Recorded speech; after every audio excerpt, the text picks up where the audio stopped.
بسم اللہ الرحمن الرحیم۔ السلام علیکم ورحمۃ اللہ وبرکاتہ۔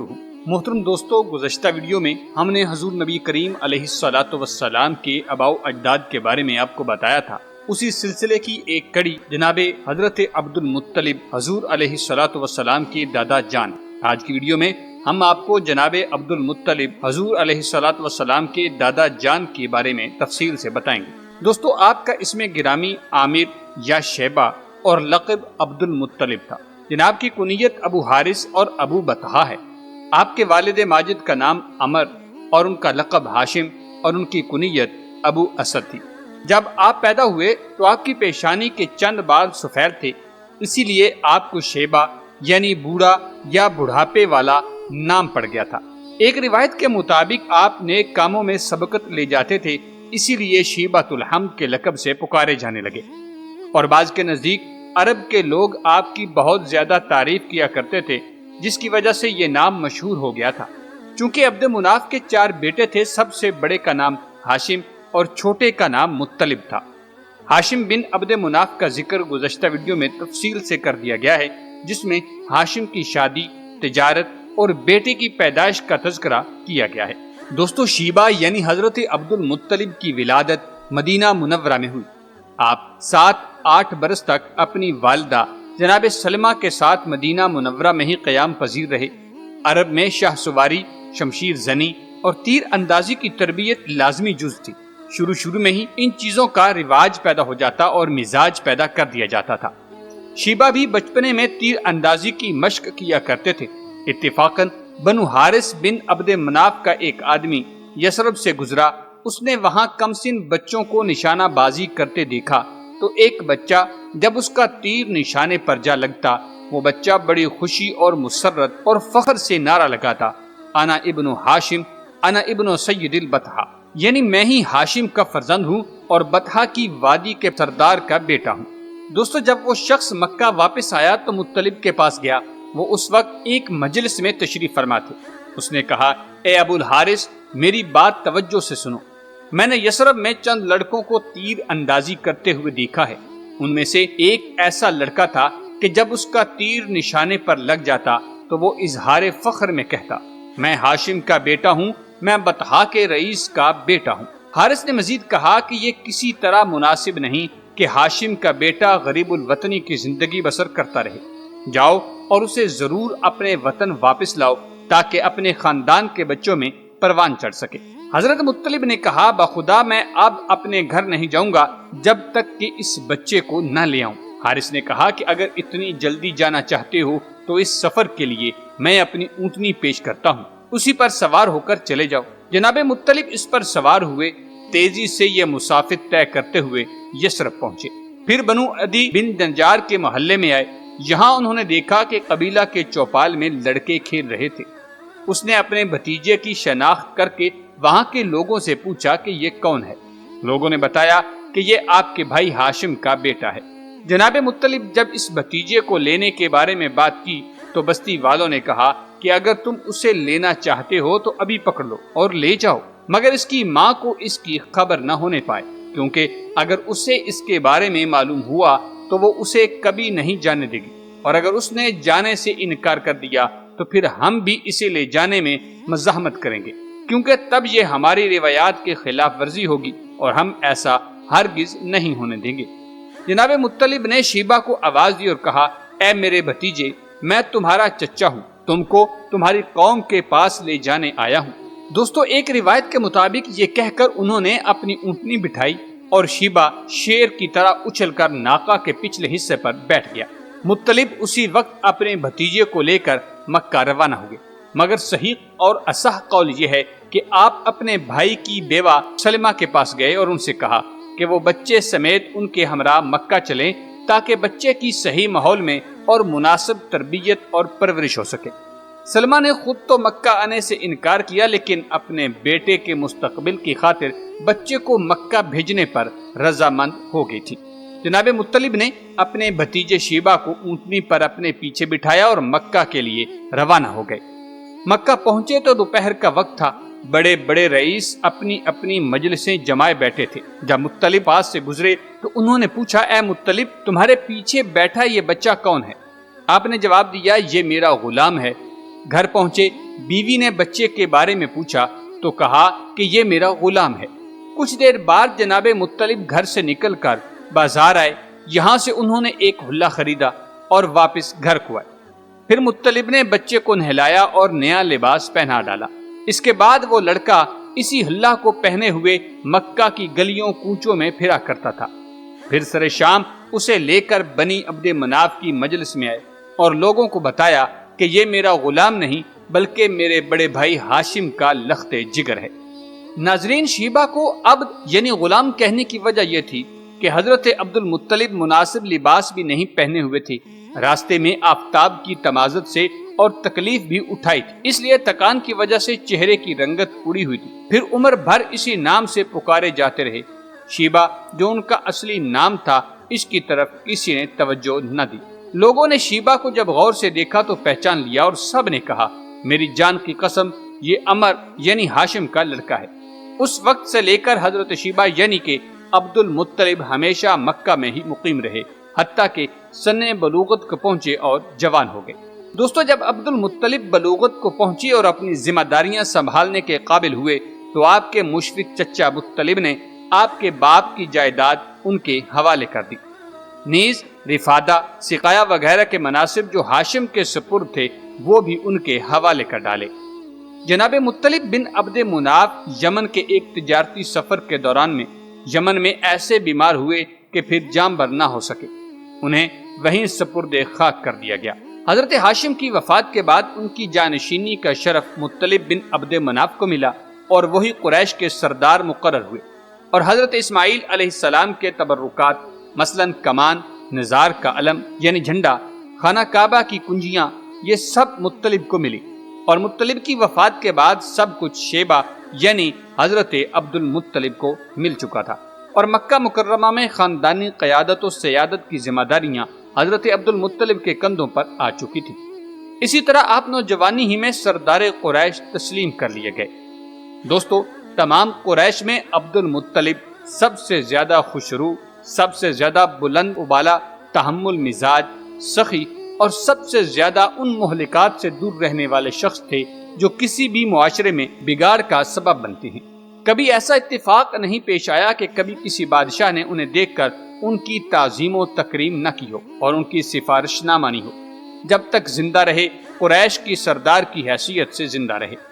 جب عبد المطلب کو آپ کی جائیداد کے تمام حقوق حاصل ہو چکے تو آپ کے چچا نوفل کو سب جائیداد تقسیم ہوتی نظر آئی تو حسد کی وجہ سے ان سے سقایا کا منصب چھیننے کی کوشش کی اور ان کے مکانات اور ساز و سامان پر قبضہ کر لیا جو سقایا کا فریضہ ادا کرنے کے لیے جناب ہاشم کے پاس ہوا کرتے تھے۔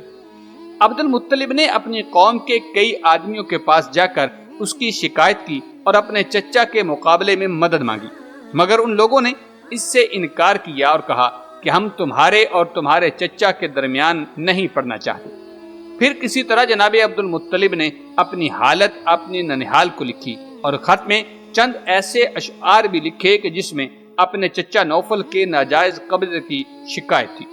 چنانچہ اس خط کو موصول ہونے کے بعد ابو سعد نجاری 80 اونٹوں پر سوار لوگوں کے ساتھ یثرب سے روانہ ہو کر مکہ آیا۔ عبد المطلب کو اس کے آنے کی اطلاع ہوئی، وہ اس کے استقبال کے لیے آئے اور انہوں نے اپنے ماموں سے کہا کہ تھوڑا قیام فرما لیجئے۔ ابو سعد نے کہا کہ جب تک نوفل سے میری ملاقات نہ ہو جائے گی میں نیچے نہیں اتروں گا۔ عبد المطلب نے کہا کہ میں ابھی اسے قریش کے بڑے لوگوں کے ساتھ بیٹھا ہوا چھوڑ آیا ہوں۔ ابو سعد جب وہاں پہنچے تو نوفل کے سرہانے آ کر کھڑا ہو کر اپنی تلوار نیام سے نکال لی اور پھر نوفل سے کہا، رب کعبہ کی قسم ہے، یا تو میرے بھانجے کو اس کا کنواں واپس دے دے یا میں ابھی اس تلوار سے تیرا کام تمام کر دیتا ہوں۔ دوستو، نوفل نے کہا، رب کعبہ کی قسم، میں نے وہ کنواں اسے واپس دے دیا ہے۔ اس پر ابو سعد نے تمام حاضرین کو گواہ بنایا۔ اس کے بعد ابو سعد نے کہا، اے میرے بھانجے، اب میں تمہارا مہمان ہوں۔ 3 دن اس نے عبد المطلب کے ہاں قیام کیا اور اسی اثناء میں اس نے عمرہ بھی ادا کیا۔ دوستو جب بنو جرہم کو بنو خزاعہ نے مکہ سے جلا وطن کیا تو انہوں نے بیت اللہ شریف کے اندر سونے کے جو 2 ہرن آویزاں تھے اور تلواریں، زرہیں اور دیگر قیمتی سامان وہ سب زمزم کے کنویں میں پھینک دیا تھا۔ پھر اس کو مٹی سے بھر دیا تاکہ بنو خزاعہ وغیرہ ان سے فائدہ نہ اٹھا سکے۔ چنانچہ سینکڑوں سال زمزم بند رہا، حتیٰ کہ لوگوں کے ذہنوں سے اس کی یاد اور اس کی اہمیت کو مٹا دیا گیا۔ لوگ مکہ کے دوسرے کنووں سے اپنی ضروریات پوری کرنے لگے تھے۔ امام ابو القاسم لکھتے ہیں کہ بنو جرہم کی بدکاریوں کے نتیجے میں زمزم کا پانی خشک ہو گیا تھا اور اس نعمت سے اللہ تعالیٰ نے انہیں محروم کر دیا تھا۔ دوستو جسٹس پیر محمد کرم شاہ الازہری رحمۃ اللہ تعالیٰ علیہ لکھتے ہیں کہ ایک روز عبد المطلب حتیم میں سو رہے تھے، کسی نے خواب میں آ کر کہا طیبہ کو کھودو۔ انہوں نے پوچھا طیبہ کیا ہے؟ تو کہنے والا غائب ہو گیا۔ دوسری رات پھر جب وہ اپنے بستر پر آ کر لیٹے اور آنکھ لگی تو اس شخص نے پھر آ کر کہا کہ برہ کو کھودو۔ آپ نے پوچھا برہ کیا ہے؟ وہ کہنے والا پھر غائب ہو گیا۔ تیسری رات پھر خواب آئی کہ مظنونہ کو کھودو۔ آپ نے پوچھا مظنونہ کیا ہے؟ وہ پھر غائب ہوا، اور جب چوتھی رات آئی اور اپنی خوابگاہ میں وہ تشریف لے گئے اور آرام کرنے کے لیے لیٹے تو آنکھ لگتے ہی آواز آئی کہ زمزم کو کھودو۔ آپ نے پوچھا زمزم کیا ہے؟ آج اس شخص نے تفصیلات بتاتے ہوئے کہا کہ زمزم تیرے والد بزرگوار کی میراث ہے۔ یہ ایک ایسا چشمہ ہے کہ نہ اس کا پانی ختم ہوتا ہے اور نہ اس کی مرمت کی جاتی ہے۔ اس سے حجاج کرام کو سیراب کیا جاتا ہے۔ پوچھا کہ یہ کہاں ہے؟ بتایا گیا کہ یہ چیونٹیوں کی بستی کے بالکل قریب گوبر اور خون کے درمیان میں ہے، جہاں کالا کوا چونچے مار رہا ہوگا۔ دوستو جب تفصیلات کا علم ہوا تو عبد المطلب نے قریش کو اپنا خواب سنایا اور کہا میرا ارادہ اس جگہ کو کھودنے کا ہے۔ قریش نے مخالفت کی، مگر عبد المطلب نے مخالفت کی کوئی پرواہ نہ کی اور دوسرے روز آپ اپنے بیٹے حارث، جو کہ اس وقت ان کا یہی ایک بیٹا تھا، کو لے کر بتائی گئی جگہ پر پہنچے۔ دوستو جب آصاف اور نائلہ کے 2 بتوں کے درمیان، جہاں مشرکین ان کے لیے قربانی کے جانور ذبح کیا کرتے تھے، پہنچے تو دیکھا کہ ایک سیاہ رنگ کا کوا وہاں چونچے مار رہا ہے۔ آپ نے اپنے بیٹے حارث کے ساتھ کھدائی شروع کر ڈالی۔ عبد المطلب کھودتے جاتے ہیں اور حارث بن عبد المطلب مٹی اٹھا اٹھا کر پھینکتے جاتے تھے۔ تو اس موقع پر جب قریش نے ان کا مذاق اڑایا تو حضرت عبد المطلب نے نظر مانی کہ اللہ تعالیٰ نے اگر انہیں 10 بیٹے عطا کیے اور وہ ان کے لیے قوت کا ذریعہ بنے اور دشمن سے مدافعت میں کام آئے تو وہ ایک بیٹا کو کعبہ کے پاس ذبح کر دیں گے۔ دوستو 3 دن کی کھدائی کے بعد وہ زمین کی ایسی تہ تک پہنچ گئے جس سے کامیابی کے امکانات روشن ہوئے۔ آپ نے فرت مسرت سے اللہ اکبر کا نعرہ بلند کیا۔ قریش نے ابتدا میں تو اس کاوش کو سعی لا حاصل سمجھتے ہوئے کوئی پرواہ نہ کی، لیکن جب کامیابی کے آثار نمایاں ہونے لگے تو انہوں نے جھگڑے کے ساتھ مطالبہ شروع کر دیا کہ چاہے زمزم ہم سب کے باپ کا کنواں ہے، اس لیے ہمیں بھی اس کے کھودنے میں شریک کرو۔ جناب عبد المطلب نے صاف انکار کر دیا اور فرمایا کہ یہ خصوصی انعام اللہ تبارک و تعالیٰ نے صرف مجھ پر کیا ہے کہ اس لیے میں اس میں کسی کی شرکت منظور نہیں کروں گا۔ انہوں نے کہا ہم آپ کو اس کے کھودنے کی ہرگز اجازت نہیں دیتے۔ جب جھگڑا زیادہ طول پکڑ گیا تو یہ طے پایا کہ دونوں فریق کسی کو اپنا ثالث مقرر کر لیں، جو فیصلہ وہ دے اس پر سب عمل کریں گے۔ جنگ اور خون ریزی سے بچنے کی یہی ایک صورت تھی، چنانچہ بنو سعد بن حزیم کی کاہنہ کو ثالث مقرر کیا گیا۔ چونکہ کاہنہ کا علاقہ دور تھا تو فریقین اپنے اپنے ہمراہیوں کے ساتھ اس کی طرف روانہ ہوئے۔ بنو سعد کا قبیلہ شام کی سرحد کے قریب رہائش پذیر تھا۔ راستہ میں چٹیل میدان اور بے آب و گیاہ صحراؤں سے گزرنا پڑتا تھا۔ سفر کے دوران حضرت عبد المطلب کے پانی کا ذخیرہ ختم ہوا۔ جب ہمراہ کی شدید گرمی اور پیاس نے انہیں ستایا تو انہیں اپنی موت یقینی نظر آنے لگی، تو انہوں نے دوسرے فریق سے پانی طلب کیا اور دوسرے فریق نے صاف انکار کر دیا، اور یہ لوگ شدت پیاس سے نڈھال ہوتے جا رہے تھے اور موت سامنے نظر آنے لگی تھی۔ حضرت عبد المطلب نے اس صورتحال کے بارے ساتھیوں سے مشورہ کیا اور پوچھا کہ ہمیں کیا کرنا چاہیے۔ وہ کہنے لگے کہ اس موت کی کشمکش میں تو ہماری سمجھ میں کچھ نہیں آ رہا، آپ ہی کچھ بتائیے۔ بالآخر یہ طے ہوا کہ سب لوگ اپنی اپنی قبر کا گڑھا کھود لیں۔ جب کوئی دم توڑ دے تو باقی دوست اسے اس کے گڑھے میں دفن کر دیں۔ آخر میں جو آدمی رہ جائے گا اگر اس کو کسی نے دفن نہ کیا تو کوئی حرج نہیں، بجائے اس کے کہ سب کی لاشیں بے گورو کفن پڑی رہیں، اس سے بہتر ہے کہ آخری آدمی تجہیز و تکفین سے محروم رہ جائے۔ دوستو چنانچہ ہر ایک نے اپنی اپنی قبر کا گڑھا تیار کر لیا اور موت کا انتظار کرنے لگے۔ حضرت عبد المطلب نے پھر کہا کہ یوں ہاتھ پر ہاتھ دھرے بیٹھے رہنا اور موت کا انتظار کرنا بھی کوئی جوان مردی نہیں ہے۔ اٹھو، جب تک جسم میں جان ہے قدم آگے بڑھاتے ہیں، ممکن ہے اللہ تبارک و تعالی ہمارے بچانے کا کوئی سامان مہیا فرما دے۔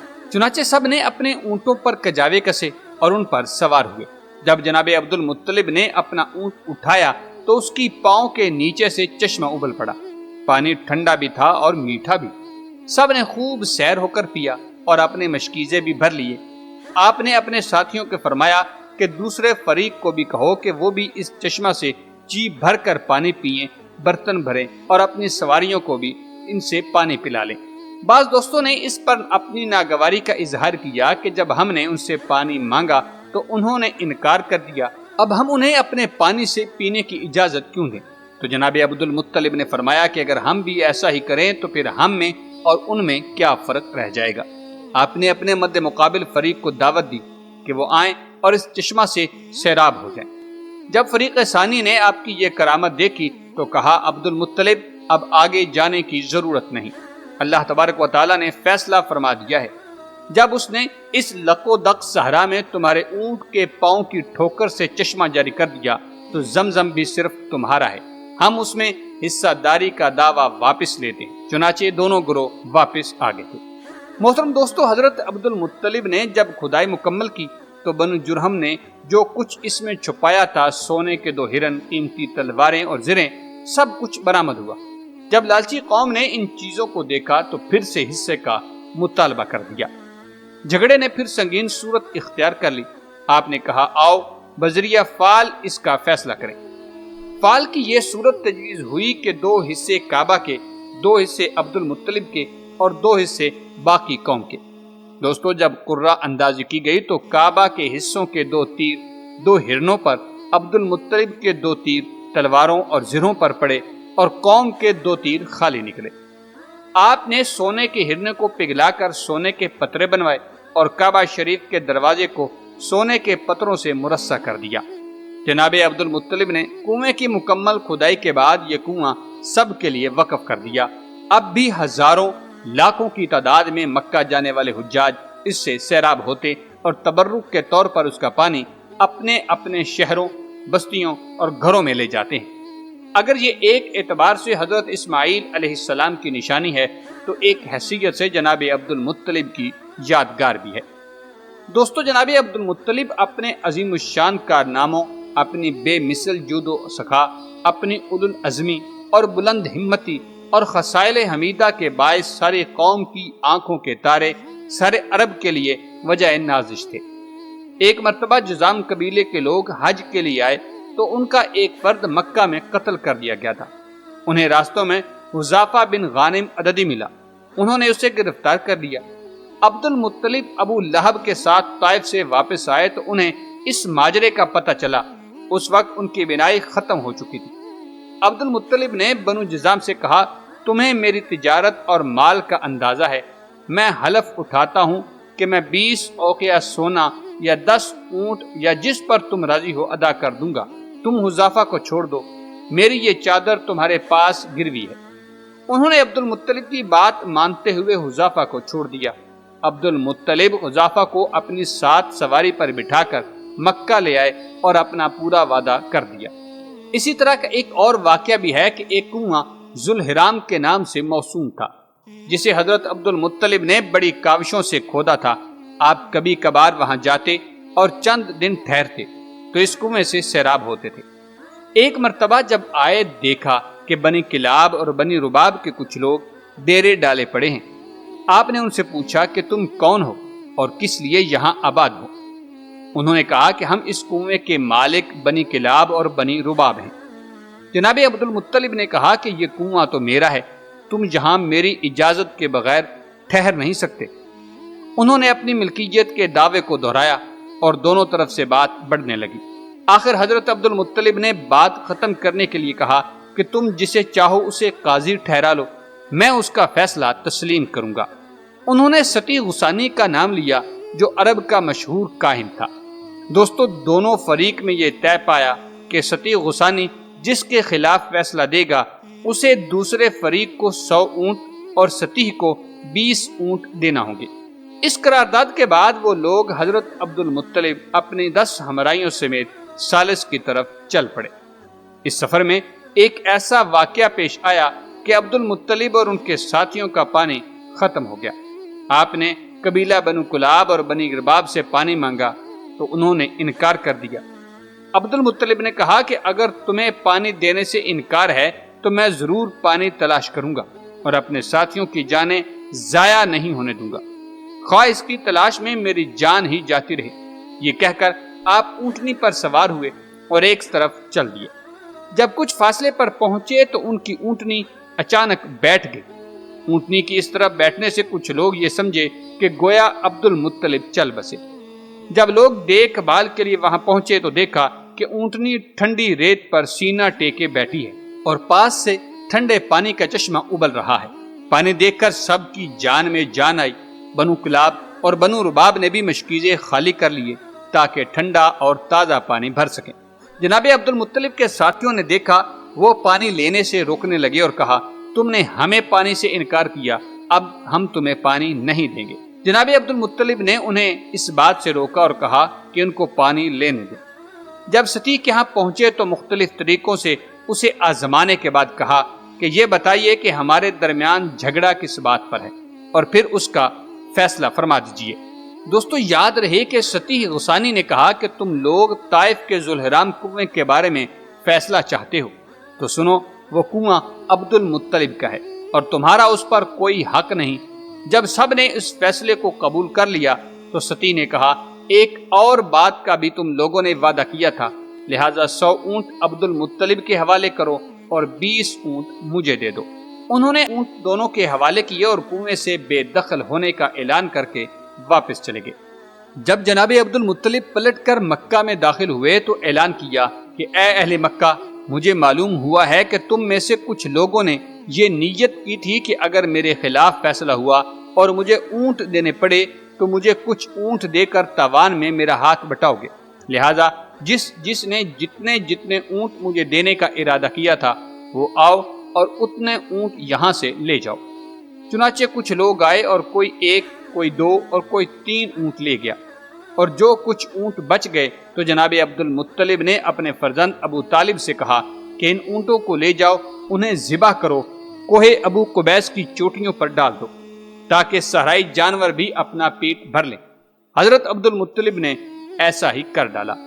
دوستو، جناب عبد المطلب کا دستور تھا کہ دسترخوان پر سے جو کھانا بچ جاتا وہ گھر میں واپس جانے کی بجائے پہاڑوں کی چوٹیوں پر ڈال دیا کرتے تھے تاکہ صحرائی پرندے بھی کھائیں اور اپنا پیٹ بھر سکیں۔ اسی دستور کی بنا پر انہیں مطعم الطیر یعنی پرندوں کو کھانا کھلانے والے کے لقب سے یاد کیا جاتا تھا۔ اس ہماگیر جود و سخا کے ساتھ مصیبت زدوں کی مصیبت میں کام آنا اپنا اخلاقی اور منصبی فریضہ سمجھتے تھے۔ ایک جلیل القدر باپ کے بیٹے تھے، تاریخ عالم کا رخ پھیر دینے کی صلاحیتوں سے مالا مال 10 بیٹوں کے باپ تھے۔ ایک روز آپ حتیم میں تشریف فرما تھے۔ آپ کے 10 بیٹے شیروں کی طرح آپ کے گرد حلقہ بنائے بیٹھے تھے۔ ایک اعرابی وہاں سے گزرا۔ یہ منظر دیکھ کر بے ساختہ اس کی زبان سے نکلا کہ اللہ تعالیٰ جب کوئی مملکت بنانا پسند کرتے ہیں تو اس کے قیام کے لیے اس قسم کے جوان مرد پیدا فرما دیتا ہے۔ محترم دوستو، آپ کی زندگی کا ایک عظیم واقعہ خانہ کعبہ پر ابرہہ کی لشکر کشی ہے۔ شاہ حبشہ نے یمن فتح کرنے کے بعد اریات کو اپنا گورنر مقرر کیا اور ابرہہ کو اس کا نائب کیا۔ جلد ہی ان میں اقتدار کی کشمکش شروع ہوئی، چنانچہ اریات اور ابرہہ دونوں کے لشکر جنگ کے لیے صف آرا ہوئے۔ ابرہہ نے تجویز پیش کی کہ بجائے اس کے کہ ہم اپنی فوجوں کو آپس میں لڑائیں اور عوام کو موت کے گھاٹ اتاریں، بہتر یہ ہے کہ ہم آپس میں زور آزمائی کریں، ہم میں سے جو غالب آ جائے ساری فوج اس کے پرچم کے نیچے جمع ہو جائے۔ اریات نے ابرہہ کی تجویز کو پسند کیا دونوں اسلحہ سے آراستہ ہو کر میدان میں آئے اور باہمی جنگ شروع ہو گئی، جس میں اریات مارا گیا اور اقتدار ابرہہ کو منتقل کر دیا گیا۔ اس نے شاہ حبشہ کو خوش کرنے کے لیے ایک عظیم الشان اور انتہائی خوبصورت گرجا تعمیر کیا، جو اس زمانے میں اپنے آپ میں ایک بے مثل مکان تھا، اور اپنے بادشاہ کو خط لکھا کہ میں نے تیرے لیے ایک ایسا کلیسا بنایا ہے جو بے نظیر ہے۔ میں چاہتا ہوں کہ جو لوگ مکہ میں حج کعبہ کے لیے جاتے ہیں ان کو یہاں حج کرنے کی دعوت دوں، اور اگر وہ اس دعوت کو قبول نہ کریں تو کعبہ کو پیوند خاک کر دوں۔ جب کعبہ ہی موجود نہ ہوگا تو لوگ خود ہی مجبوراً اس کلیسا کا حج کرنے اور اس کے طواف کرنے کے لیے یہاں آنے لگیں گے۔ دوستو، اہل عرب کو جب ابرہہ کی اس مذموم نیت کا علم ہوا تو ان کے غیظ و غضب کی انتہا نہ رہی۔ چنانچہ بنی کنانہ کا ایک فرد اپنی ناراضگی کے اظہار کے لیے اس کنیسہ میں گیا اور فرصت پا کر وہاں قضائے حاجت کر کے اسے گندا کر ڈالا۔ جب اس واقعہ کی اطلاع ابرہہ کو ملی تو اس کے سینے میں آتش انتقام بھڑک اٹھی اور بڑے جوش و خروش سے اس نے مکہ پر حملہ کرنے کی تیاری شروع کر دی۔ اہل یمن بھی کعبہ شریف کی دل سے عزت و توقیر کیا کرتے تھے۔ انہوں نے جب یہ بات سنی تو اس کے ساتھ جنگ کرنے کا عزم کیا۔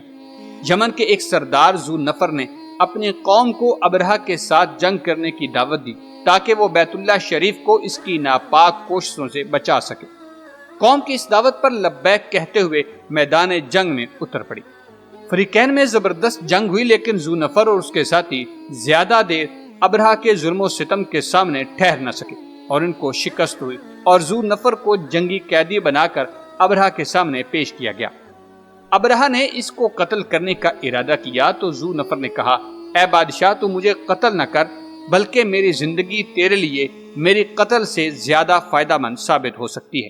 ابرہہ نے اس کی جان بخشی، لیکن اس کو مہم کے انجام تک قید رکھا۔ دوستو، ابرہہ وہاں سے روانہ ہوا۔ جب بنی مخشم کے علاقے سے گزرا تو نفیل بن حبیب خشعمی نے قبائل عرب کو ساتھ ملا کر اس کے ساتھ جنگ کی، لیکن اس دفعہ بھی ابرہہ کو شکست نہ ہوئی۔ نفیل جب قیدی بنا کر اس کے سامنے پیش کیا گیا تو نفیل نے کہا، اے بادشاہ، مجھے قتل نہ کرو، سرزمین عرب میں میں تمہارے لیے رہنما کا کام کروں گا، اور میں خشم کے 2 قبیلوں کی طرف سے اظہار اطاعت کے لیے اپنے دونوں ہاتھ تیری خدمت میں پیش کرتا ہوں۔ ابرہہ نے اس کو بھی معاف کر دیا۔ جب ابرہہ نے مکہ مکرمہ کی طرف پیش قدمی شروع کی تو نفیل بطور رہنما اس کے ساتھ تھا۔ جب ابرہہ کا گزر طائف سے ہوا تو مسعود ثقفی اپنے قبیلہ ثقیف کے چند آدمیوں کو لے کر اس کی پیشوائی کے لیے نکلا اور اسے کہا، اے بادشاہ، ہم تیرے غلام ہیں اور تیرے ہر حکم کی اطاعت کرنے والے ہیں۔ ہمارے دلوں میں تیری مخالفت کا کوئی شائبہ نہیں، اور ہمارا یہ معبد وہ نہیں جس کو گرانے کے لیے تو نکلا ہے۔ ہم تمہارے ساتھ ایسا آدمی بھیجیں گے جو تمہاری رہنمائی کرے گا۔ طائف میں جو معبد تھا اس میں انہوں نے لات کا بت رکھا ہوا تھا، اس کی پرستش بھی کی جاتی تھی اور اس کے کوٹھے کا طواف بھی کیا جاتا تھا۔ اہل طائف نے ابرہہ کے ساتھ ابو رغال نامی ایک شخص کو بھیجا تاکہ وہ اسے مکہ جانے کا راستہ بتائے۔ ابرہہ ابو رغال کی معیت میں طائف سے روانہ ہوا، یہاں تک کہ مخمس پہنچا۔ یہاں اس نے آرام کے لیے قیام کیا۔ ابو رغال کی زندگی کی مہلت پوری ہوئی، وہیں ہلاک ہوا اور اسے وہیں زمین کے نیچے دبا دیا گیا۔ اہل عرب آج بھی جب کبھی وہاں سے گزرتے ہیں تو ابو رغال کی قبر پر سنگ باری کرتے ہیں۔ دوستو، اسی اثناء میں ابرہہ نے ایک حبشی فوجی افسر جس کا نام اسود بن مقصود تھا، جو اس کے گھڑ سوار دستے کا افسر تھا، اسے مکہ کی طرف بھیجا۔ مکہ کی چراگاہوں میں قریش اور دیگر قبائل کے جو اونٹ چر رہے تھے ان کو ہانک کر وہ ابرہہ کے پاس لے آیا۔ ان اونٹوں میں 200 اونٹ جناب عبد المطلب کے بھی تھے۔ آپ اس وقت قریش کے سردار تھے۔ قریش، کنانہ، حذیل کے قبائل نے ارادہ کیا کہ ابرہہ کا مقابلہ کریں، لیکن اس کی بے پناہ قوت کے سامنے اپنے آپ کو بے بس محسوس کیا، اس لیے اس سے لڑائی کا ارادہ ترک کر دیا۔ دوستو، ابرہہ نے اپنا خاص قاصد اہل مکہ کی طرف روانہ کیا، اس کا نام حبات الحمیری تھا، کہ تم جاؤ اور اس شہر کا جو رئیس ہے اس سے جا کر ملاقات کرو اور اسے یہ کہو کہ بادشاہ تمہیں کہتا ہے کہ میں تمہارے ساتھ جنگ کرنے نہیں آیا، میں اس کعبہ کو گرانے کے لیے آیا ہوں۔ اگر تم میرے راستے میں حائل نہ ہو تو مجھے تمہاری خون ریزی کی کوئی ضرورت نہیں ہے۔ اور اگر وہ میرے ساتھ جنگ کا ارادہ نہ رکھتا ہو تو اس کو میرے پاس لے آنا۔ دوستو ہبات جب مکہ میں داخل ہوا تو اس نے پوچھا کہ قریش کا سردار کون ہے۔ جب معلوم ہوا کہ عبد المطلب ہیں، یہ شخص ان کے پاس گیا اور ابرہہ کا پیغام سنایا۔ جناب عبد المطلب نے کہا کہ بخدا ہم اس کے ساتھ جنگ کا ارادہ نہیں رکھتے اور نہ ہمارے پاس یہ طاقت ہے کہ اس کے ساتھ لڑائی کر سکے۔ جی اللہ تعالیٰ کو حرمت والا گھر ہے، اس گھر کو اس کے خلیل ابراہیم علیہ السلام نے تعمیر کیا ہے۔ اگر وہ خود اس کی حفاظت کا بندوبست کرے تو یہ اس کا گھر ہے اور اس کا حرم ہے، اور اگر وہ خود ابرہہ کی مزاحمت نہ کرے اور اس کو اپنا گھر گرانے دے تو اس کی مرضی۔ ہم میں یہ طاقت نہیں کہ ابرہہ کا مقابلہ کر سکیں۔ جب ہبات کو یقین ہو گیا کہ اہل مکہ ابرہہ کے ساتھ جنگ کرنے کا کوئی ارادہ نہیں رکھتے تو اس نے حضرت عبد المطلب کو ابرہہ کے پاس جانے کا کہا۔ دوستو یاد رہے کہ عبد المطلب اپنے چند بیٹوں کے ہمراہ ہباتہ کے ساتھ ابرہہ کے طرف روانہ ہوا۔ جب اس کے لشکر میں پہنچے تو آپ نے ذو نفر کے بارے میں پوچھا۔ وہ آپ کا پرانا دوست تھا، آپ کو اس کے پاس لے جایا گیا۔ آپ نے اسے کہا، اے ذو نفر، جو مصیبت ہم پر نازل ہوئی ہے، کیا اس میں تم ہمارے کسی کام آ سکتے ہو؟ اس نے کہا، میں ایک بے بس قیدی ہوں، بادشاہ جب چاہے مجھے موت کے گھاٹ اتار دے، اس حالت میں میں تمہاری کیا خدمت بجا لا سکتا ہوں؟ البتہ ابرہہ کے ہاتھی کا سائس یعنی ہاتھی کو سدھانے اور خیال رکھنے والا جس کا نام انیس ہے، وہ میرا دوست ہے، میں اس کو بلا کر آپ کا تعارف کروا دیتا ہوں، وہ بادشاہ سے آپ کی ملاقات کرا دے گا، ممکن ہے اس مصیبت سے نجات کی کوئی صورت نکل آئے۔ دوستو اس نے انیس کو بلایا اور اسے عبد المطلب کا تعارف کروایا کہ یہ قریش کے سردار ہیں اور مکہ کے تجارتی کارواں کے سربراہ ہیں۔ ان کی سخاوت کی یہ کیفیت ہے کہ ان کا دسترخوان ہر وقت بچھا رہتا ہے۔ انسان تو انسان، پہاڑوں کی چوٹیوں پر بسیرا کرنے والے درندے بھی ان کے دسترخوان سے اپنے پیٹ بھرتے ہیں۔ بادشاہ کے ملازم ان کے 200 اونٹ ہانک کر لے آئے ہیں، تم ان کی جو مدد کر سکتے ہو ضرور کرو۔ اس نے وعدہ کیا کہ مجھ سے جو بن پایا میں لازمی کروں گا۔ دوستو انیس ابرہہ کے پاس گیا اور عبد المطلب کا تعارف کروایا اور ان کی ملاقات کی اجازت لے دی۔ جناب عبد المطلب صاحب حسن و جمال تو تھے ہی، چہرے سے وجاہت اور شرافت کے آثار نمایاں تھے۔ ابرہہ نے جب آپ کو دیکھا، آپ کی بڑی تعظیم کی، بڑے آداب بجا لایا اور یہ پسند نہ کیا کہ خود تخت پر بیٹھے اور انہیں نیچے بٹھائے، اور یہ بھی مناسب نہ سمجھا کہ ان کو اپنے ساتھ تخت پر بٹھایا جائے، ہو سکتا ہے کہ لشکر کے لوگ اس کا برا مانیں۔ چنانچہ ابرہہ اپنے تخت سے نیچے اترا اور قالین پر بیٹھ گیا اور آپ کو بھی اپنے پہلو میں ساتھ بٹھا لیا۔ پھر ترجمان کو کہا کہ ان سے پوچھو یہ کس کام کے لیے آئے ہیں؟ آپ نے جواب دیا کہ میں اس لیے آیا ہوں کہ بادشاہ کے سپاہیوں نے میرے 200 اونٹ پکڑ لیے ہیں اور وہ مجھے واپس دے دیے جائیں۔ ابرہہ نے ترجمان کو کہا کہ انہیں کہو کہ جب میں نے آپ کو دیکھا تھا میں آپ سے بہت متاثر ہوا تھا، لیکن جب آپ نے بات کی تو آپ کی قدر و منزلت میری آنکھوں سے گر گئی ہے۔ آپ قریش والوں کے سردار ہیں، مگر آپ 200 اونٹوں کے بارے میں مجھ سے گفتگو کرتے ہیں، لیکن اس گھر کے بارے میں کچھ نہیں کہتے جس کو میں گرانے کے لیے آیا ہوں، حالانکہ وہ گھر آپ کا اور آپ کے آباء و اجداد کا دین ہے۔ آپ نے جواب دیا کہ میں اونٹوں کا مالک ہوں اور اس گھر کا بھی ایک مالک ہے، وہ خود اس کی حفاظت فرمائے گا۔ دوستو ابرہہ نے بڑے غرور سے کہا، کوئی بھی میری زد سے کعبہ کو نہیں بچا سکتا۔ آپ نے فرمایا، تو جان اور وہ جان۔ ابرہہ نے حکم نامہ جاری کیا کہ ان کے اونٹ دلا دیے جائیں۔ جناب عبد المطلب نے اونٹ لیے تو ان اونٹوں کے گلے میں ایک خاص قسم کی نشانیاں ڈال دی اور ان کو ہدیہ اور قربانی کے طور پر حرم میں چھوڑ دیا۔ یہ عرب کا ایک دستور تھا اور وہ سمجھتے تھے کہ اگر اس میں سے کوئی اونٹ کھو جائے گا تو پروردگار عالم کو غصہ آئے گا۔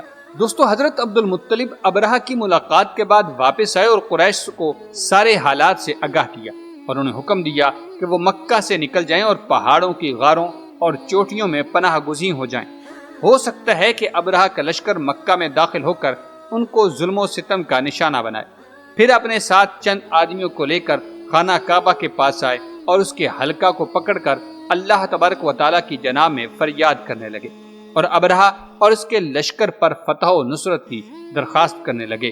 اس وقت عبد المطلب بارگاہ الہی میں عرض کرتے ہیں، اے اللہ، بندہ بھی اپنے کجاوے کی حفاظت کرتا ہے، تو بھی اپنے گھر کی حفاظت فرما۔ ایسا نہ ہو کہ ان کی صلیب کل تیرے گھر پر غالب آ جائے اور نصب کر دی جائے، اور اگر تو ان کو اور ہمارے قبیلہ کو آزاد چھوڑنے والا ہے تو جس طرح تیری مرضی ہو اس طرح کر۔ دوستو، اس دعا کے بعد عبد المطلب بھی ایک پہاڑ کی غار میں چلے گئے، مگر علامہ ملا علی قاری رحمۃ اللہ تعالی علیہ حضرت عبد المطلب کے فضائل میں لکھتے ہیں کہ جب قریش حرم سے نکلے تو اصحاب فیل نے حملہ کیا تو حضرت عبد المطلب نے کہا، بخدا اللہ کے حرم سے ہرگز نہیں نکلوں گا تاکہ اس کے علاوہ کسی اور کے پاس عزت تلاش کروں، میں تو اللہ تعالیٰ کے بدلے میں اور کسی چیز کا متمنی نہیں ہوں۔ دوستو، دوسرے دن صبح کو ابھی آفتاب عالم تاب کی کرنیں پوری طرح افق عالم پر نمودار نہ ہو پائی تھیں اور شب کے آثار ابھی باقی تھے کہ حبشہ والوں کا لشکر مکہ مکرمہ سے 2 فرسنگ دوری وادی حجاز سے روانگی کے لیے تیار ہوا۔ ابرہہ نے حکم دیا کہ روانگی سے قبل ہاتھیوں کو رنگ رنگے جھولوں اور قیمتی زیوروں سے آراستہ کیا جائے۔ روانگی شروع ہوئی تو ابرہہ نے کہا کہ ہاتھیوں کو ہراول دستہ رکھا جائے اور محمود نامی ہاتھی سب سے آگے رہے، کیونکہ ان کا عقیدہ تھا کہ فتح و نصرت اس کے قدموں کی مرہون منت ہے۔ جب انہوں نے ہاتھی کو مکہ کی طرف متوجہ کیا تو نفیل بن حبیب خشمی آیا اور ہاتھی کے پہلو کے ساتھ کھڑا ہوا، اس کے کان پکڑ کر کہا، اے محمود بیٹھ جاؤ یا جدھر سے آئے ہو ادھر لوٹ جاؤ، کیونکہ جس طرف تو جا رہا ہے وہ اللہ تعالیٰ کا مقدس شہر ہے، وہ حرم خدا ہے اور ذات باری کی طرف منسوب ہے، خبردار اس کو ذرا برابر بھی نقصان نہ پہنچانا۔ یہ کہہ کر نفیل بن حبیب وہاں سے نکلا اور دوڑتا ہوا پہاڑ کی چوٹی پر چڑھ گیا۔ جب محمود ہاتھی نے اس ذات مقدس کا نام سنا تو گردن جھکائی، اور جب اس کو خانہ کعبہ کی طرف بڑھایا گیا تو شطرنج کے بے جان ہاتھی کی طرح خاموش کھڑا رہا۔ ہاتھی کو سدھانے والوں نے امکانی کوشش کی لیکن کارگر ثابت نہ ہوئی۔ کبھی تو اس کا نام لے کر اٹھانے کی کوشش کرتے، کبھی گالیاں دیتے، کبھی گردن پر انکس مارتے، کبھی اس کی پیشانی پر ضربیں لگاتے، کبھی اس کے ساتھ نرمی اور شفقت کے ساتھ پیش آتے، لیکن ساری کوششیں عبث اور بیکار تھی۔ محمود نے ایک قدم بھی آگے نہ بڑھایا۔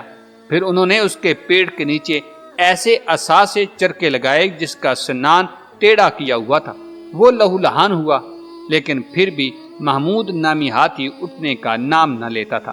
انہوں نے اس کا رخ یمن کی طرف کیا تو وہ بھاگنے لگا، پھر شام کی طرف موڑا، پھر بھی دوڑنے لگا، پھر مشرق کی طرف رخ کیا تو بھاگنے لگا، لیکن جب مکہ کی طرف انہوں نے اس کا منہ کیا تو پھر بیٹھ جاتا تھا۔ اس کے علاوہ باقی سب ہاتھی تیار کھڑے تھے، مگر چونکہ ان کا عقیدہ تھا کہ اس محمود نامی ہاتھی سے ہی شروعات کرنی ہے۔ محمود ہاتھی کے اس رویہ سے سخت پریشان تھے کہ ناگہانی زمین پر اندھیرا محسوس ہوتا دکھائی دیا۔ جب انہیں آسمان پر نظر ڈالی تو دیکھا کہ سمندر کی جانب سے سیاہ پرندوں کے غول اڑتے ہوئے آ رہے تھے۔ یہ پرندہ چھوٹی گردن اور گردن پر گہرا سبز رنگ، باغ کی تازہ گھاس کے مانند لمبی چونچ اور دراز پنجے والا تھا۔ لاکھوں کی تعداد میں ایک عجیب انداز کے ساتھ فضائے آسمانی پر چھا گئے۔ محترم ناظرین، مورخین کہتے ہیں کہ وہ وقت ایسا تھا جس سے یہ ظاہر ہوتا ہے کہ آسمان پر سیاہ چادر تان دی گئی ہو۔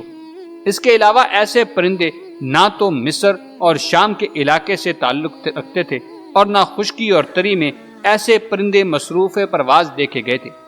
ہر پرندے کی چونچ اور دونوں پنجوں میں ایک کنکر تھا جس کی مقدار چنے اور مسور کے دانوں کے برابر تھی، جس کے سر پر وہ گرتی اس کے فولادی خول کو چیرتی ہوئی اس کے جسم کے پار ہو کر گھوڑے کے نیچے سے نکلتا، جس کے نتیجے میں سوار اور سواری دونوں ہلاک ہو جاتے تھے۔ یہ پرندے فوج در فوج آتے، پہلے خانہ کعبہ کے گرد طواف کرتے اور پھر ابرہہ کی لشکر کی جانب متوجہ ہو جاتے تھے۔ لشکر میں بھگدڑ مچ گئی اور وہ راستہ ڈھونڈنا چاہتے تھے جس پر چل کر وہ آئے تھے، لیکن وہ انہیں مل نہیں پا رہا تھا۔ انہوں نے نفیل بن حبیب جو ان کا رہنما بن کر آیا تھا تلاش کرنا چاہا تاکہ وہ انہیں یمن کا راستہ بتائے۔ وہ تو بھاگ کر پہاڑ کی چوٹی پر چلا گیا تھا اور ان پر خدا کے عذاب کا ہولناک منظر اپنی آنکھوں سے دیکھ رہا تھا۔ اس وقت اس نے کہا، اب بھاگنے کا راستہ کہاں جبکہ اللہ تمہارے تعاقب میں ہے اور ہونٹ کٹا ابرہہ مغلوب ہے، اب اسے غلبہ نصیب نہیں ہو سکتا۔ مزید کہا کہ جب میں نے پرندوں کے اس جھنڈ کو دیکھا تو میں اللہ تبارک و تعالیٰ کی ثنا کرنے لگا۔ اور جب ہم پر سنگ باری ہو رہی تھی تو میں لرزہ بر اندام تھا اور اس لشکر کا ہر فرد پوچھ رہا تھا نوفیل کہاں ہے۔ گویا میں ان حبشیوں کا مقروض ہوں، اس لیے مجھ پر لازم تھا کہ میں اس آڑے وقت میں ان کی خدمت کرتا۔ کہتے ہیں کہ ابرہہ کے لشکر میں 13 ہاتھی تھے۔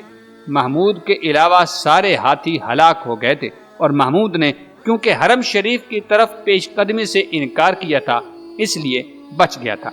وہ وہاں سے بھاگ نکلے، لیکن جن کو پتھر لگے تھے ان میں سے کوئی بھی سلامت نہ رہا۔ ابرہہ کی حالت بڑی قابل رحم تھی۔ یہ اپنے لشکر سے علیحدہ ہو کر بھاگا اور حبشہ کی راہ پکڑنے لگا، لیکن بدقسمتی نے یہاں بھی اس کا ساتھ نہ چھوڑا اور راستے میں کوڑ کا مرض لگ گیا تھا اور اس کے جسم کا جوڑ الگ ہو گیا، ہاتھ سے انگلیاں گل گل کر گرنے لگی اور جسم کے جوڑوں سے خون بہنے لگا تھا۔ اسی حالت میں وہ گرتا پڑتا نجاشی کے پاس آیا اور صورتحال سے آگاہ کیا۔ دوستو، اتفاقاً ایک پرندہ جو اس کی قتل پر مامور تھا اپنا مشن پورا کرنے کے لیے وہاں پہنچا، جس کے پنجے اور چونچ میں ابرہہ کے نام کے پتھر موجود تھے۔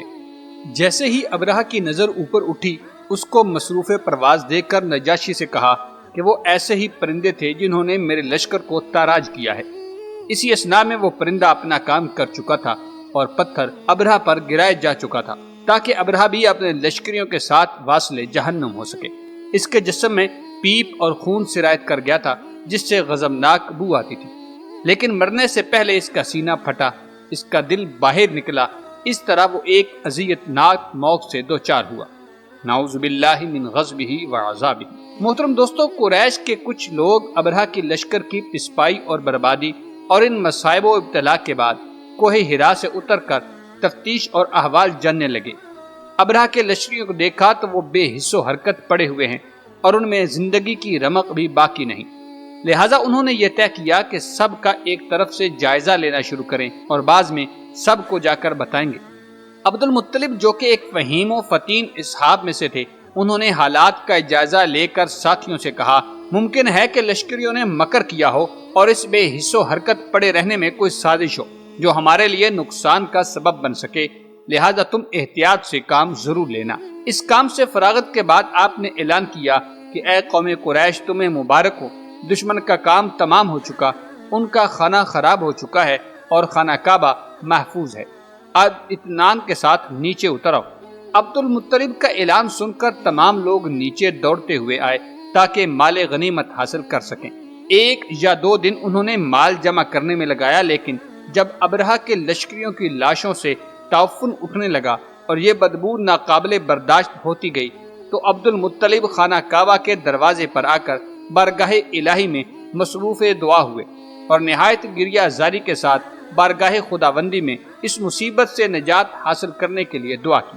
دوستو، آپ کی دعا بارگاہ الہی میں مقبول ہوئی اور ایک سیلاب آیا جو ان لاشوں کو بہا کر لے گیا اور سرزمین مکہ ان کے ناپاک وجود سے پاک ہو گئی۔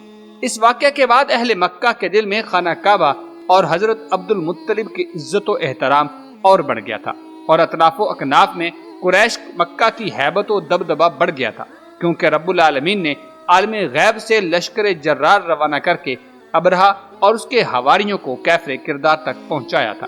دوستو، اس سارے واقعہ کو قرآن مجید فرقان حمید میں اللہ رب العزت نے سورۃ الفیل میں ذکر کیا ہے۔ ترجمہ: اے محبوب، کیا تم نے نہیں دیکھا تمہارے رب نے ہاتھی والوں کا کیا حال کیا؟ کیا اس نے ان کے مکر و فریب کو باطل اور ناکام نہیں کر دیا؟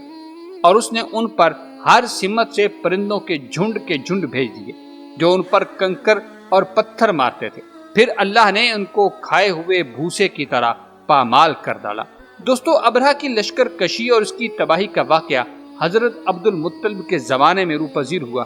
یہ واقعہ 1 محرم کو پیش آیا تھا اور یہی وہ مبارک سال ہے جس میں فخر آدم و بنی آدم صلی اللہ علیہ وسلم کی ولادت باسعادت سے انسانیت کے ظلمت قدا میں بہار نصیب ہوئی تھی۔ محترم ناظرین، ایک دن جناب عبد المطلب اپنے حجرہ میں تشریف فرما تھے کہ نیند کا غلبہ ہوا۔ آپ محو نیند ہوئے تو آپ نے ایک خواب دیکھا، مگر جب بیدار ہوئے تو حالت بڑی عجیب تھی۔ چونکہ اس وقت خوابوں کی تعبیر کاہن بتایا کرتے تھے تو جناب عبد المطلب بھی دلی کیفیات پر اطمینان حاصل کرنے کے لیے رواج کے مطابق کاہنہ کے پاس تشریف لے گئے۔ تو اس نے عبد المطلب کو دیکھتے ہی کہا، اے عرب کے سردار، آپ کے چہرے پر پریشانی کے آثار نمودار ہیں، کیا وجہ ہو سکتی ہے؟ تو جناب عبد المطلب کہنے لگے کہ میں نے خواب میں ایک عجیب و غریب واقعہ دیکھا ہے جس کی وجہ سے میں سخت پریشان ہوں۔ کاہنہ نے کہا کہ آپ اس خواب کی کیفیت بیان کریں تاکہ میں اس سلسلے میں کچھ عرض کر سکوں۔ عبد المطلب نے کہا کہ میں نے دیکھا کہ ایک زنجیر میری پشت سے نکلی اور تمام جہتوں میں پھیل گئی۔ ایک کونا مشرق کے انتہائی سرے تک اور دوسرا مغربی سمت، اسی طرح شمال و جنوب میں، بالائی سرہ سریہ تک اور نچلا حصہ تحت السرا تک چلا گیا۔ میں اس زنجیر کو بڑے تعجب سے دیکھ رہا تھا۔ وہ زنجیر ناگہانی طور پر پھیلتی گئی اور ایک درخت کی شکل اختیار کر چکی۔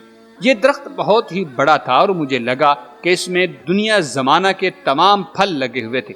اس درخت سے نوری خوشبو کے فوارے پھوٹ رہے تھے اور نورانی کرنیں اس کی جانب سجدہ ریز تھی۔ لمحہ بلمحہ نور و تقدس کے آثار اس سے ظاہر ہو رہے تھے۔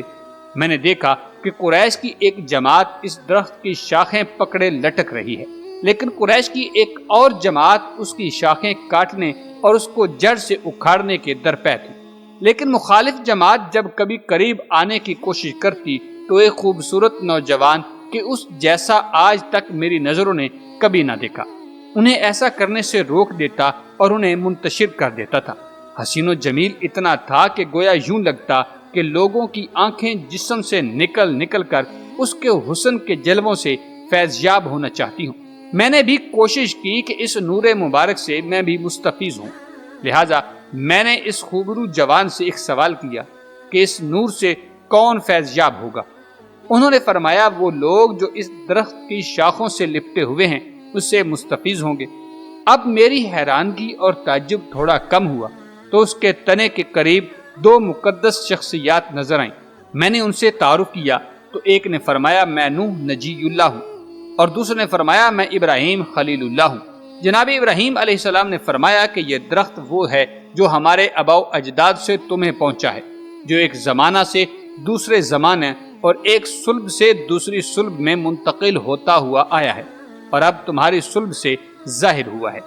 جب جناب عبد المطلب نے کاہنہ کو خواب سنایا تو کاہنہ کے چہرے کا رنگ اڑ گیا اور خوب سوچ و بچار کے بعد کہنے لگی کہ جو واقعہ تم نے سنایا ہے اگر درست ہے اور اسی طرح پیش آئے تو اس کی تعبیر یہ ہے، ایک شخصیت تمہاری نسل میں پیدا ہوگی جس پر اہل زمین اور ساکنان عرش ایمان لائیں گے اور ان کی اطاعت و فرما برداری میں کمر باندھیں گے، اور زنجیر اس بات کی غمازی کرتی ہے کہ اس دین کو استحکام، نظم و ضبط، اتفاق و اتحاد کی دولت میسر ہوگی۔ شش جہاد تک اس کا پھیلنا اس بات پر دلیل ہے کہ وہ دین ہمہ گیر ہوگا جو وہ لے کر آئے گا، اور لوگوں کا شاخوں کو پکڑنا اس بات پر دلیل ہے کہ اس کی شاخیں انتہائی مضبوط ہوں گی، یعنی دین مبین انتہائی مضبوط دین ہوگا۔ اس دین کے پیروکار عزم و ہمت کے پیکر اور صبر و استقلال کے پہاڑ ہوگے۔ نوح اور ابراہیم علیہ السلام کی موجودگی اس بات کو ظاہر کرتی ہے کہ ان کے مخالف قوم نوح کی طرح عذاب الہی میں مبتلا ہوں گے، اور ان کے موافقت کرنے والے ملت حنفیہ کی برکت سے اپنے مقاصد پر قبضہ اور قدرت حاصل کر کے کامیاب و کامران ہوں گے، اور ان کی شریعت قیامت تک باقی اور درخشندہ رہے گی۔ حضرت عبد المطلب کے چہرے سے نور کی شعائیں نکلتی تھی اور آپ کے خد و خال سے خیر و برکت کے آثار نمایاں ہوتے تھے۔ وہ اپنی اولاد کو سرکشی اور ظلم سے منع کرتے، مکارم اخلاق کو اپنانے کی ترغیب دیتے، گھٹیا کاموں سے انہیں روکتے تھے۔ آپ کی دعا ہمیشہ قبول ہو جاتی تھی۔ آپ نے اپنے اوپر شراب کو حرام قرار دے رکھا تھا۔ وہ پہلے شخص ہیں جو غار حرا میں جا کر مصروف عبادت ہوا کرتے تھے۔ جب ماہ رمضان کا چاند دیکھتے تو غار حرا میں تشریف لے جاتے، مسکینوں کو کھانا کھلاتے۔ آپ کے دسترخوان سے پرندے اور وحشی درندوں کے لیے بھی خوراک مہیا کی جاتی تھی۔ آپ کے جسم اطہر سے خالص کستوری کی خوشبو آتی۔ قریش کو جب قحط کی مصیبت گھیر لیتی تو وہ آپ کے وسیلہ سے بارش طلب کرتے اور اللہ تبارک و تعالی ان کی برکت سے موسلا دھار بارش برساتا تھا۔ محترم ناظرین، جناب عبد المطلب نے مختلف اوقات میں مختلف شادیاں کی تھی۔ ایک شادی صفیہ بنت جندب سے کی جس سے ایک فرزند پیدا ہوا جس کا نام حارث تھا۔ دوسری شادی فاطمہ بنت عمر سے کی جن سے پیدا ہونے والے 4 بیٹے زبیر، ابو طالب، عبد الکعبہ اور جناب عبداللہ، اور 5 بیٹیاں ام حکیم، بیضاء، امیمہ، عروہ، برہ اور عاتکہ تھی۔ ایک شادی لبنہ بنت حاجرہ سے کی جس سے ایک ہی بیٹا عبد العزیٰ یعنی ابو لہب پیدا ہوا۔ حالہ بنت وہب جس سے 3 بیٹے مقوم، حجل، حمزہ اور ایک بیٹی صفیہ پیدا ہوئی تھی۔ نتیلہ بنت جناب، ان سے 3 بیٹے متولد ہوئے، زرار، قسم اور عباد۔ منعمہ بنت عمر سے بھی شادی کی جن سے ایک بیٹا غزاق متولد ہوا۔ اسی طرح جناب عبد المطلب نے تقریباً 6 شادیاں کی جن سے 13 بیٹے اور 6 بیٹیاں پیدا ہوئی تھیں۔ دوستو، جناب عبد المطلب وہ پہلے شخص ہیں جنہوں نے جبل نور میں جا کر عبادت کا سلسلہ شروع کیا، اور نبی کریم صلی اللہ علیہ وسلم نے بھی غالباً اسی مقام پر عبادت کرنے کا طریقہ اپنے دادا سے سیکھا تھا۔ جناب عبد المطلب کی وفات کے بارے میں بھی اختلاف پایا جاتا ہے کہ کس سال ہوا اور اس وقت ان کی عمر کتنی تھی۔